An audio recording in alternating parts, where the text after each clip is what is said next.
কারণ এই দিকে প্রদীপের মুখ দিলে বাড়িতে সুখ শান্তি বাড়ে, আর্থিক সমৃদ্ধি লাভ হয় এবং বাড়ির সদস্যরা দীর্ঘায়ু হয়। এবং যদি বন্ধুরা আপনারা খুবই সমস্যায় ভোগেন, তো হনুমানজিকে আপনারা সাক্ষী রেখে এই মাসে প্রদীপের মুখ কিন্তু অবশ্যই জয় শ্রীকৃষ্ণ, রাধে রাধে। বন্ধুরা, আপনাদের সকলকে জানাই জ্যৈষ্ঠ মাসের অনেক অনেক শুভেচ্ছা। কারণ এই মাসের গুরুত্ব বন্ধুরা অনেক অনেক গুণ বেশি। এই মাসে আমাদের সামান্য কিছু কার্য যেমন জীবনে পরম সৌভাগ্যে ভরিয়ে দেয়, তেমনি এই মাসে কিছু ভুলও কিন্তু বন্ধুরা জীবনে দুর্ভাগ্য ডাকে। কারণ এই জ্যৈষ্ঠ মাসেই শনিদেবের জন্ম, আর তিনি হচ্ছেন আমাদের সকলের কর্মফল দাতা। এবং এই মাসে হনুমানজির সাথে ভগবান শ্রীরামের প্রথম দেখা হয়েছিল। তাই এই সময় কিন্তু বন্ধুরা এই মাসে আপনারা তুলসী গাছে ভুলেও কিন্তু এইভাবে জল দেবেন না। এবং এই সময় আপনার ঠাকুর ঘরে এই জিনিসগুলো রাখবেন না। এবং এই মহা মাস চলাকালীন বন্ধুরা প্রদীপের মুখ এই দিকে দিলে বাড়ির অশান্তি কাটে, দুর্ভাগ্য নাশ হয়, আর্থিক ভাগ্য খোলে। তাই অবশ্যই বন্ধুরা আপনারা কিন্তু ভিডিওটি পুরো দেখুন। বন্ধুরা, বাস্তুশাস্ত্রের অনুসার আমাদের বাড়িতে সব থেকে প্রমুখ জায়গা হচ্ছে ঠাকুর ঘর। এই স্থান থেকেই বন্ধুরা আমাদের পুরো বাড়িতে পজিটিভ ঊর্জা প্রবেশ করে। তাই বন্ধুরা এই বিষয়ে আমাদের কিছু নিয়ম অবশ্যই পালন করা উচিত। কিন্তু বন্ধুরা আমরা না জেনে এমন কিছু ভুল করে ফেলি যার প্রভাব এসে আমাদের পুরো বাড়িতে পড়ে, যার জন্য আমরা ঠিক মতন পুজোর ফলও পাই না। তাই এর জন্য বন্ধুরা আমাদের ঠাকুর ঘরের বিষয়ে কিছু বাস্তু নিয়ম অবশ্যই পালন করা উচিত। তাই চলুন বন্ধুরা এবার আমরা জেনে নিই যে ঠাকুর ঘর সম্বন্ধে কিছু বাস্তু নিয়ম। তো নমস্কার বন্ধুরা, আমি রাজু, আর আমাদের চ্যানেলে আপনাদের স্বাগত। তার আগে বন্ধুরা ভিডিওটি একটি লাইক করে কমেন্টে হর হর মহাদেব ও জয় শ্রীকৃষ্ণ অবশ্যই লিখুন। নাম্বার 1, বন্ধুরা সবার প্রথমে আমরা যে ভুলটি করে ফেলি তা হচ্ছে আমরা স্নান না করে আমাদের ঠাকুর ঘরে প্রবেশ করে ফেলি, বা প্রত্যেক দিন আমরা ঠাকুর ঘর পরিষ্কার করি না। নাম্বার 2, বন্ধুরা আমাদের ঠাকুর ঘরের দরজা যেন দক্ষিণ দিকে কখনোই না হয়। কারণ বন্ধুরা এই দিক যমরাজের দিক বলা হয়। এই দিকে ঠাকুরের মুখ বা প্রদীপের মুখও যেন বন্ধুরা এই দিকে না হয়। নাম্বার 3, বন্ধুরা বাড়িতে মা দুর্গা বা কোনো দেবদেবীর যেন রুদ্র মূর্তি রাখবেন না। বাড়িতে মা লক্ষ্মী বা ভগবান শ্রী গণেশের দাঁড়ানো মূর্তিও রাখবেন না। পুজো ঘরে কোনো রকমের কোনো ভাঙা মূর্তি রাখবেন না। নাম্বার 4, ঠাকুর ঘরে বন্ধুরা কোনো রকমের জীবিত বা মৃত ব্যক্তির ফটো রাখবেন না। কারণ বন্ধুরা অনেকে কি করে যে ঠাকুর ঘরে কোনো গুরু বা মহাপুরুষের ছবি রেখে দেয় এবং ভগবানের আগে তাদের পুজো অর্চনা করে। তাতে বন্ধুরা সে পুজোর ফল তো সে পায় না, বরং সে গুরু বা মহাপুরুষেরা এতে রুষ্ট হয়ে যান। কারণ বন্ধুরা তারা হচ্ছে ঈশ্বরের ভক্ত, তাই সবার আগে তারা চান যে ঈশ্বরের আরাধনা হোক। তাই যেখানে বন্ধুরা আপনাদের মেন ঠাকুর ঘর সেখানে শুধু ঈশ্বরের মূর্তি বা ছবি রাখবেন, এবং সেই মূর্তিটি যেন বন্ধুরা 4 থেকে 5 ইঞ্চির বেশি না হয়, এবং শিবলিঙ্গ যেন বন্ধুরা বাড়িতে 2 ইঞ্চির বেশি না হয়। এবং বন্ধুরা আপনাদের ঠাকুর ঘরে যেন ভগবান সূর্য নারায়ণ দেবের একটি ফটো বা মূর্তি থাকে। এটি বন্ধুরা আমাদের বাড়ির জন্য খুবই শুভ হয়, কারণ পঞ্চদেবের মধ্যে তিনি একজন। তার কৃপায় বন্ধুরা আমাদের যশ বৃদ্ধি পায়, মান সম্মান বৃদ্ধি পায় এবং আমাদের শত্রু নাশ হয়। নাম্বার 5, বন্ধুরা ঠাকুর ঘরে এমন মূর্তি রাখবেন না যার ভিতরটা ফাঁপা হয়। এমন মূর্তি রাখবেন যেটি দেখে আপনাদের মনে ভক্তি আসে। ঠাকুর ঘরে ভুলেও আপনারা প্লাস্টিকের বা প্লাস্টার প্যারিসের তৈরি এমন মূর্তি রাখবেন না। নাম্বার 6, বন্ধুরা ঠাকুর ঘরের নির্মাণ যদি আপনারা উত্তর পূর্ব দিকের মাঝখান বরাবর করতে পারেন তো এটি সব থেকে ভালো বলে মানা হয়। এবং বন্ধুরা রান্নাঘর এবং বাথরুম থেকে যেন আপনাদের ঠাকুর ঘর একটু দূরে থাকে। নাম্বার 7, বন্ধুরা আমরা অনেক সময় পুজো করার সময় যে দেশলাই কাঠিটি দিয়ে আমরা ধূপ বা ধুনো ধরাই সেই কাঠিটি আমরা সেই ঠাকুর ঘরে ফেলে রেখে চলে আসি বা মন্দিরে ফেলে রেখে চলে আসি। এমনকি পুজোর সব জিনিস আমরা ঠিক মতো না গুছিয়েই আমরা বাড়িতে চলে আসি। ভগবানকে যে মালাটা আমরা পরাই পরের দিন আমরা জলে না দিয়ে তা আমরা সেখানেই রেখে দিই। বা অনেকে লাইটার ব্যবহার করে এই ধূপ বা ধুনো ধরানোর জন্য। অনেকে আবার দেশলাই বা পুজোর সমস্ত সামগ্রী খোলাই রেখে দেয়। কিন্তু বন্ধুরা, এগুলো মোটেও উচিত নয়। কারণ বন্ধুরা, আমাদের বাড়ির সব থেকে পবিত্র জায়গা হচ্ছে এই ঠাকুর ঘর। কারণ বন্ধুরা, এই জায়গা থেকে আমাদের বাড়িতে পুরো সারা ঘর জুড়ে পজিটিভ ঊর্জা প্রবেশ করে। সেই জায়গা যত পরিষ্কার পরিচ্ছন্ন রাখবেন ততই বন্ধুরা পজিটিভ এনার্জিরা এসে আপনাদের বাড়িতে বাস করবে। ভাববেন সেই জায়গায় আপনাদের বাড়িতে ঈশ্বর বাস করেন। বন্ধুরা, তুলসী গাছ প্রত্যেক হিন্দু বাড়িতেই থাকে। শাস্ত্র অনুসার পৃথিবীতে সব থেকে পবিত্র জিনিসের মধ্যে এই তুলসী গাছ অন্যতম। তুলসী গাছ বাড়িতে থাকলে সমস্ত রকম রোগ ব্যাধি, নেগেটিভ এনার্জি, বাস্তু দোষে নাশ হয়ে যায়। তাই এর জন্য বন্ধুরা আমাদের ঋষি মুনিরা প্রত্যেক দিন বাড়িতে তুলসী গাছের পুজো অর্চনা, জল অর্পণ করতে বলেছেন। রোজ যদি কোনো ব্যক্তি তুলসী গাছের পাতা ভগবানের প্রসাদ হিসাবে গ্রহণ করে তো সেই ব্যক্তি বিভিন্ন রকম রোগ ব্যাধি থেকে দূরে সরে যায়। কিন্তু শাস্ত্র বলছে বন্ধুরা যে তুলসী গাছ বাড়িতে লাগানোর সময় বা জল অর্পণ করার সময় আমাদের কিছু নিয়ম মানা উচিত। নইলে বন্ধুরা লাভের থেকে লোকসানই বেশি হয়। আর দুঃখের বিষয় বন্ধুরা, যে কলিযুগে বেশিরভাগ মানুষই বাড়িতে এই ভুলগুলোই করছে। আর তার ফলে বন্ধুরা তারা জেনে না জেনে বাড়িতে সুফলের জায়গায় কুফলই পাচ্ছে। তাই বন্ধুরা আজকের এই ভিডিওতে আপনাদের জানাবো যে তুলসী গাছ নিয়ে কিছু বাস্তু নিয়ম যা আপনাদের প্রত্যেকের কিন্তু জানা প্রয়োজন। তাই ভিডিওটি কিন্তু বন্ধুরা আপনারা অবশ্যই পুরো দেখুন এবং ভিডিওটি বন্ধুরা আপনারা একটি লাইক করে কমেন্টে হর হর মহাদেব ও জয় শ্রীকৃষ্ণ অবশ্যই লিখুন। বন্ধুরা, তুলসী গাছ আমাদের বাড়িতে কখনো দক্ষিণ দিকে লাগাতে নেই এবং বাড়িতে উত্তর দিকে তুলসী গাছ লাগানো সর্বশ্রেষ্ঠ। সকালে স্নান করে তুলসী গাছের পরিক্রমা করায় মানুষের দুর্ভাগ্যের নাশ হয়ে যায় এবং সন্ধেবেলায় তুলসী গাছের গোড়ায় একটি প্রদীপ জ্বালালে বাড়িতে সুখ শান্তি বজায় থাকে। কিন্তু ভুলেও বন্ধুরা আপনারা সন্ধেবেলায় তুলসী গাছের পাতা ভুলেও ছিঁড়বেন না এবং তুলসী গাছের পাতা আপনারা নখ দিয়ে ছিঁড়বেন না। পাতাটিকে 2 আঙ্গুলের মাঝে রেখে তারপর ছিঁড়ে ফেলুন। ভগবান বিষ্ণু বা তার অবতারদেরই আপনারা তুলসী পাতা অর্পণ করবেন। কিন্তু ভুলেও আপনারা ভগবান শিব, মা দুর্গা বা ভগবান শ্রী গণেশকে কিন্তু একদমই তুলসী পাতা দেবেন না। এছাড়া তুলসী পাতা বন্ধুরা কিন্তু কখনো বাসি হয় না। তাই আপনারা ভগবানের পুজোয় পুরনো তুলসী পাতাও দিতে পারেন। কিন্তু ভুলেও বন্ধুরা আপনারা তুলসী গাছ মাটিতে লাগাবেন না। সর্বদা গামলা বা কোনো পাত্রে বা তুলসী মঞ্চের মধ্যেই লাগাবেন।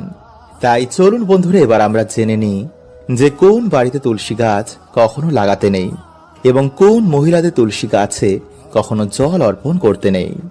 বন্ধুরা, আমরা সকলেই জানি যে ভগবান শ্রীকৃষ্ণ ও রাধা রানীর অত্যন্ত প্রিয় হচ্ছে এই তুলসী গাছ। তুলসী পাতা ছাড়া ভগবানের পুজো কখনোই সম্পূর্ণ হয় না। তাই ভগবান শ্রীকৃষ্ণের যারা ভক্ত তাদের বাড়িতে অবশ্যই তুলসী গাছ লাগানো উচিত এবং সাথে তুলসী গাছেরও পুজো অর্চনা ও জল অর্পণ করা উচিত। এতে মা তুলসী অত্যন্তই প্রসন্ন হন এবং সেই বাড়িতে সদৈব সুখ শান্তি বজায় থাকে। কারণ মা তুলসী হচ্ছে পরম বৈষ্ণব এবং ভগবান শ্রীকৃষ্ণের পরম ভক্ত ও পরম সখী। তাই ভগবান বিষ্ণু যেমন তামসিক গুণ একদমই পছন্দ করেন না, তেমনি যেই বাড়িতে বেশি মাত্রায় তামসিক কার্য হয় সেই বাড়িতেও কিন্তু কখনো তুলসী গাছ লাগাতে নেই। মানে যেই বাড়িতে মদ মাংস খেয়ে তুলসী গাছ ছুঁয়ে ফেলে, কোনো নিয়ম কানুন মানে না, এমন বাড়িতে কিন্তু তুলসী গাছ না লাগানোই ভালো। কারণ বন্ধুরা এই সব কার্যে মা তুলসী অত্যন্ত অসন্তুষ্ট হয়ে যান আর তার ফলে সেই বাড়িতে কিন্তু দুঃখ ও দরিদ্রতা দেখা দেয়। এবং বন্ধুরা মাসিক চলাকালীন কিন্তু আপনার মায়েরা এই সময় তুলসী গাছে জল অর্পণ করবেন না।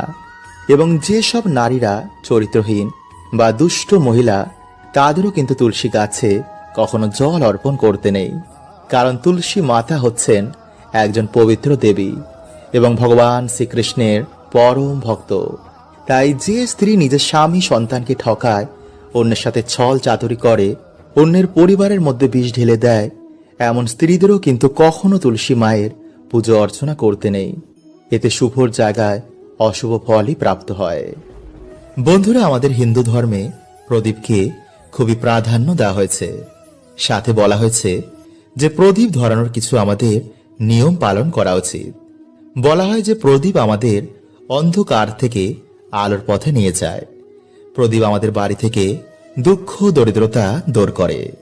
কিন্তু বন্ধুরা, মানুষ এগুলো না জেনেই প্রদীপ ধরানোর সময় কিছু এমন ভুল করে ফেলে, যার জন্য বন্ধুরা তারা কিন্তু এর সুফল পায় না। তাই বন্ধুরা, যদি আপনারা ঠিক মতন বাড়িতে প্রদীপ ধরান, তো বন্ধুরা এতে আমাদের সৌভাগ্যের উদয় হয়, পরিবারে সুখ শান্তি বজায় থাকে। তাই বন্ধুরা, যদি আপনাদের বাড়িতে কোনো নেগেটিভ ঊর্জা থাকে, তাও বন্ধুরা এতে কিন্তু নাশ হয়ে যায়। তাই চলুন বন্ধুরা, এবার আমরা জেনে নিই যে প্রদীপ ধরানোর কিছু গুরুত্বপূর্ণ নিয়ম এবং প্রদীপ থেকে প্রাপ্ত হওয়া কিছু শুভ এবং অশুভ সংকেত। নাম্বার 1, বন্ধুরা, প্রদীপ ধরানোর সব থেকে শুভ সময় হচ্ছে ভোর 5টা থেকে সকাল 10টা এবং বিকেল 5টা থেকে সন্ধ্যে 7টার মধ্যে। সন্ধ্যেবেলায় বন্ধুরা তুলসী গাছের গোড়ায় এবং বাড়িতে বন্ধুরা একটি যদি প্রদীপ ধরানো যায়, তো বন্ধুরা এতে কিন্তু মানুষের দুর্ভাগ্যে নাশ হয়। যখন বন্ধুরা প্রদীপের আলো ঠাকুরের মূর্তিতে ঠেকে প্রতিফলিত হয়ে আমাদের শরীরে এসে পড়ে, তখন বন্ধুরা সেই তেজ আমাদের দুর্ভাগ্যের নাশ করে দেয়। সাথে বাড়িতে এবং শরীরের বিভিন্ন জীবাণু এতে নাশ হয়ে যায়। নাম্বার 2, বন্ধুরা বাড়িতে আপনারা কখনোই কিন্তু ভাঙা প্রদীপ জ্বালাবেন না। যখন আপনারা মনোবাসনা বলবেন, তখন অবশ্যই বন্ধুরা আপনারা কিন্তু তেলের প্রদীপই ভগবানকে অর্পণ করবেন। এবং একটি জিনিস বন্ধুরা আপনারা খেয়াল রাখবেন, যেন পুজো করার সময় কখনোই আপনাদের প্রদীপটি নিভে না যায়। এটি বন্ধুরা তখনই হয় যখন আমাদের দ্বারা কোনো ভুল হয়ে যায়, যার জন্য বন্ধুরা আমরা পুজোর সম্পূর্ণ ফল পাই না। নাম্বার 3, বন্ধুরা কখনোই আপনারা প্রদীপটিকে কিন্তু মাটিতে ঠেকিয়ে রাখবেন না। একটি প্রদীপ থেকে বন্ধুরা আপনারা কিন্তু কখনোই অন্য প্রদীপ ধরাবেন না। বাড়ির দক্ষিণ দিকে আপনারা কিন্তু কখনোই প্রদীপের শিখা দেবেন না, কারণ বন্ধুরা এই দিকটি হচ্ছে যমরাজের দিক। এই দিকে তখনই প্রদীপ ধরানো হয় যখন আমাদের বাড়িতে কেউ মারা যায়। নাম্বার 4, বন্ধুরা পুজো করার সময় হঠাৎই যদি আপনাদের বাড়িতে প্রদীপের আলো বেড়ে যায়, তো বন্ধুরা এটি আমাদের বাড়িতে সুখ শান্তি আগমন হওয়ার আমাদের সংকেত দেয়। কিন্তু যদি বন্ধুরা আমাদের বাড়িতে প্রদীপের আলো হঠাৎ করেই বিনা কারণে নিভে যায়, তো বন্ধুরা এটি আমাদের বাড়িতে অশুভ কিছু ঘটার বা দুঃখ দরিদ্রতা আসার সংকেত দেয়। তাই শাস্ত্র অনুসার বন্ধুরা সর্বদা পূর্ব বা উত্তর দিকেই কিন্তু আমাদের প্রদীপের মুখ বা শিখা দেওয়া উচিত। কারণ এই দিকে প্রদীপের মুখ দিলে বাড়িতে সুখ শান্তি বাড়ে, আর্থিক সমৃদ্ধি লাভ হয় এবং বাড়ির সদস্যরা দীর্ঘায়ু হয়। এবং যদি বন্ধুরা আপনারা খুবই সমস্যায় ভোগেন, তো হনুমানজিকে আপনারা সাক্ষী রেখে এই মাসে প্রদীপের মুখ কিন্তু অবশ্যই পশ্চিম দিকেই দেবেন, বিশেষ করে আপনারা মঙ্গলবার। কারণ যেহেতু এই মাসে হনুমানজির সাথে ভগবান শ্রীরামের প্রথম দেখা হয়েছিল, তাই এই কার্যে বন্ধুরা আমাদের জীবনে হনুমানজি পরম সৌভাগ্যে ভরিয়ে দেন। তাই তুলসী তলায় দাঁড়িয়ে এই বিশেষ কথাটি বন্ধুরা আপনারা একটি বার অবশ্যই বলুন। দেখবেন আপনাদের জীবন থেকে সকল দুঃখ দরিদ্রতার কেমন নাশ হয়েছে। আপনাদের জীবনে আসবে অপার সুখ ও শান্তি। ফলে আপনাদের পরিবার থেকে সকল দুঃখ দরিদ্রতা ঝগড়া ঝামেলা অশান্তি এতে অনেক নাশ হয়ে যাবে। ফলে আপনাদের পরিবারে আবার শ্রী ফিরে আসবে। তাই চলুন বন্ধুরা এবার আমরা জেনে নিই যে কালকের দিনে আপনারা কি প্রক্রিয়াটি করবেন। এবং বন্ধুরা ভিডিওটি একটি লাইক করে কমেন্টে হর হর মহাদেব এবং জয় শ্রীকৃষ্ণ অবশ্যই লিখুন। তাই বন্ধুরা এই প্রক্রিয়াটি করার আগে আপনারা আপনাদের বাড়ির তুলসী মঞ্চকে ভালো করে ধুয়ে ফেলবেন। সেই তুলসী মঞ্চে যেন কোনো রকম ময়লা বা নোংরা না থাকে। এরপর বন্ধুরা আপনারা বাড়ির তুলসী মঞ্চে যেমন সন্ধ্যা প্রদীপ দেখান তেমনই দেখাবেন। এরপর সেই প্রদীপটি আপনারা আপনাদের বাড়ির সদর দরজা, আপনাদের বাড়ির জানলা, ঠাকুর ঘর এবং পারলে বন্ধুরা সেই প্রদীপের আলো আপনাদের বাড়িতে ছড়িয়ে দিন। এতে বন্ধুরা যদি আপনাদের বাড়িতে কোনো রকম নেগেটিভ এনার্জি থাকে তা দূর হয়ে যাবে। এবং এই প্রক্রিয়াটি বন্ধুরা আপনারা প্রত্যেক দিনই করতে পারেন। এছাড়া বন্ধুরা আপনারা সপ্তাহে অন্তত একদিন বাড়িতে কর্পূর অবশ্যই ধরাবেন। এর গন্ধ বন্ধুরা নেগেটিভ এনার্জিরা একদমই সহ্য করতে পারে না। এছাড়া বন্ধুরা আপনারা আপনাদের বাড়িতে ধুনো অবশ্যই দেবেন এবং ঠাকুর ঘরে বসে আপনারা মা লক্ষ্মীর আরাধনা করে আপনারা অবশ্যই লক্ষ্মী পাঁচালী পারলে পাঠ করুন। এতে বন্ধুরা মা লক্ষ্মী অত্যন্তই প্রসন্ন হন। এরপরে বন্ধুরা আপনারা তুলসী মঞ্চে গিয়ে এই মন্ত্রটি 3 বার পাঠ করবেন। আর সেই মন্ত্রটি হলো বন্ধুরা, নমো তুলসী কল্যাণী, নমো বিষ্ণু প্রিয়ে শুভে, নমো মোক্ষ প্রদে দেবী, নমো সম্পদ প্রদায়কে। বন্ধুরা এইভাবে আপনারা এই মন্ত্রটি 3 বার পাঠ করবেন। কারণ বন্ধুরা এই মন্ত্র পাঠ করাতে আমাদের ধন, ঐশ্বর্য এবং মোক্ষ প্রাপ্তি হয়। তাই বন্ধুরা যখন আপনারা কালকের দিনে এই প্রক্রিয়াটি করবেন এবং করার পর আপনারা ভগবানকে বলবেন যে হে প্রভু, আমি যে আজকে কার্যটি করলাম, যার ফলে আমি যে পুণ্য অর্জন করেছি তার অর্ধেক পুণ্য আমি আমার মৃত প্রিয়জনকে দান করলাম, তাদের আত্মাকে তুমি শান্তি প্রদান করো। এই বলে বন্ধুরা আপনারা কালকের প্রক্রিয়াটি সমাপ্ত করুন এবং ভগবানের কাছে আপনার মনের ইচ্ছা বলুন। বন্ধুরা দেখবেন আমাদের জীবনে এমন কিছু দোষ লেগে যায় যা থেকে সহজে কিন্তু আমরা মুক্তি পাই না। অনেক পুজো পাঠ, মন্দির ঘুরে দান পুণ্য জপ তপ করেও দেখা যায় যে যেই সমস্যা ছিল তাই রয়েছে, কিছুতেই এর থেকে সমাধান পাওয়া যায় না।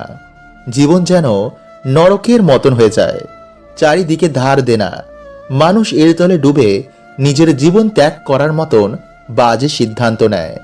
কারণ বন্ধুরা মৃত্যুর পর তার সমস্যা তো যায়ই না, বরং উল্টে আরো বেড়ে যায়। কারণ আয়ু পূর্ণ না হওয়া পর্যন্ত সেখান দিয়ে যেতে পারে না। আর একেই প্রেত যোনি বলে। এই প্রেত যোনিতে থাকার জন্য সে তার পরিবারকে নানা রকম সমস্যা দেয়, যাতে তার পরিবার তার মুক্তির ব্যবস্থা করে। তাই বন্ধুরা আমাদের বেঁচে থাকতেই এই সমস্যার সমাধান খুঁজতে হবে, আমাদের জীবনে লড়তে হবে। বন্ধুরা আমাদের জীবনে 3টি কারণে দুর্গতি লেগেই থাকে। 1 নেগেটিভ সমস্যা, 2 পিতৃ সমস্যা, 3 শনি মহারাজের সাড়ে সাথী। আর এগুলো কিন্তু বন্ধুরা আমাদের কর্ম দোষেই হয়। তাই আজকের ভিডিওতে বন্ধুরা আপনাদের যে টোটকাটি বলবো তা যদি আপনারা ঠিক মতন পালন করতে পারেন তো আপনাদের জীবন থেকে 3টি সমস্যাই ম্যাজিকের মতন দূর হবে। হ্যাঁ বন্ধুরা, এতটাই শক্তিশালী এই টোটকাটি। বন্ধুরা আমরা সকলেই জানি যে কাক হচ্ছে শনিদেবের বাহন। এছাড়াও কাককে যমরাজের দূত বলা হয়। আর কুকুর হলো বন্ধুরা ভগবান কাল ভৈরব দেবের বাহন। তাই ভূত প্রেত নেগেটিভ এনার্জিদের কুকুর আগে থেকে দেখতে পায়। এছাড়া কুকুরেরা গ্রহের কুপ্রভাব থেকে আমাদের রক্ষা করে। ঠিক তেমনি কাক আমাদের বাড়িতে পিতৃলোক থেকে আসা খবর নিয়ে আসে। যদি কোনো জীবাত্মা আমাদের বংশে জন্মগ্রহণ করে বা কারোর মৃত্যুর সময় হয়ে এলে কাক আমাদের আগে থেকেই সংকেত দেয়। আর এটা শিব পুরাণে ভগবান শিব মাতা পার্বতীকে নিজে বলেছেন। তাই আপনারা বন্ধুরা ভালো করে মন দিয়ে প্রক্রিয়াটি শুনুন। নাম্বার 1, যদি আপনারা আর্থিক সমস্যায় ভোগেন, যদি আপনারা আর্থিক উন্নতি করতে চান তো সবার প্রথমে বন্ধুরা আপনাদের ওপর থেকে নেগেটিভ এনার্জি সরাতে হবে। তাই সামান্য কিছু লবণ নিজের হাতে নিয়ে নিজের মাথার ওপর থেকে 7 বার ঘোরান। তারপর সেই লবণ খাবারে মিশিয়ে কোনো কালো কুকুরকে 3 রাস্তার মোড়ে খেতে দিন। তারপর পিছনে ঘুরে না দেখে সোজা বাড়িতে এসে হাত পা ধুয়ে ঘরে ঢুকুন। এতে কিন্তু বন্ধুরা সে কুকুরের কোনো ক্ষতি হবে না, উল্টে সে নেগেটিভ এনার্জির নাশ হবে। কিছু দিনের মধ্যেই আপনারা এর ফল পেতে শুরু করবেন। নাম্বার 2, কালো তিল। বন্ধুরা একইভাবে কালো তিল নিজের মাথায় 7 বার ঘুরিয়ে কাক দেখলেই ছুড়ে দিন। এতে আপনার বাড়ি থেকে নেগেটিভ এনার্জি কাক নিয়ে পিতৃলোকে চলে যাবে। আর মাথায় ঘোরানোর সময় বন্ধুরা অবশ্যই আপনাদের ইষ্টের মন্ত্র জপ করবেন। এতে কিন্তু বন্ধুরা খুব তাড়াতাড়ি কাজ হবে। আর যদি বন্ধুরা এগুলো কিছুই করতে না পারেন, তো প্রত্যেকদিন সন্ধ্যায় কিছু হাতে কর্পূর নিয়ে আপনার ইষ্টের মন্ত্র জপ করার পর মাথায় 7 বার ঘুরিয়ে বাড়ির বাইরে গিয়ে সেটি জ্বালিয়ে দিন। এতে কিছু দিনের মধ্যে আপনাদের বাড়ি থেকে নেগেটিভ শক্তির প্রভাব অনেক কমে যাবে। হরে কৃষ্ণা। ওম নমঃ শিবায়।